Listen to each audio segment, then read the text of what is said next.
মাধ্যমিক পরীক্ষার মাঝেই ভয়াবহ অগ্নিকাণ্ড, আগুনে ভস্মীভূত বাড়িঘর, বইপত্র সব।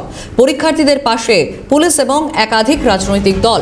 সবেমাত্র বাংলা এবং ইংরেজি বিষয়ের পরীক্ষা হয়েছে, এরই মধ্যে ঘটে গেল বড় সড় দুর্ঘটনা। বাঁকুড়ার ওন্দা ব্লকের হরিহরপুরের গ্রামের ঘটনা। ফোন লাইনে স্বরূপ রায় রয়েছেন। স্বরূপ, ঠিক কিভাবে ঘটলো এই ভয়াবহ অগ্নিকাণ্ড এবং যে সমস্ত পরীক্ষার্থীদের ঘরে এই ধরনের ভয়াবহ অগ্নিকাণ্ড ঘটেছে তাদের পাশে রয়েছে পুলিশ, কি জানা যাচ্ছে?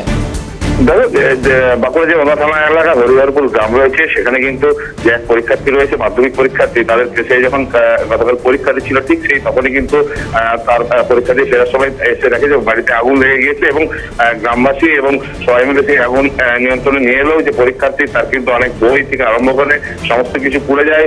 এবং সেক্ষেত্রে দেখতে পাওয়া যাচ্ছে একদিকে যেমন ওনা থানার পুলিশ থেকে আরম্ভ করে বিভিন্ন রাজনৈতিক দল তাদের পরিবারের কিন্তু পাশে দাঁড়িয়েছে এবং হঠাৎই এই আগুন লেগে যাওয়ার কারণে কিন্তু তাদের পরিবারের তরফে যেমন একটা নেমে আসে একদম বিষাদের সুর, কারণ তাদের পরিবারের আরো যাবতীয় যা কিছু ছিল সবকিছু কিন্তু পুড়ে গিয়েছে।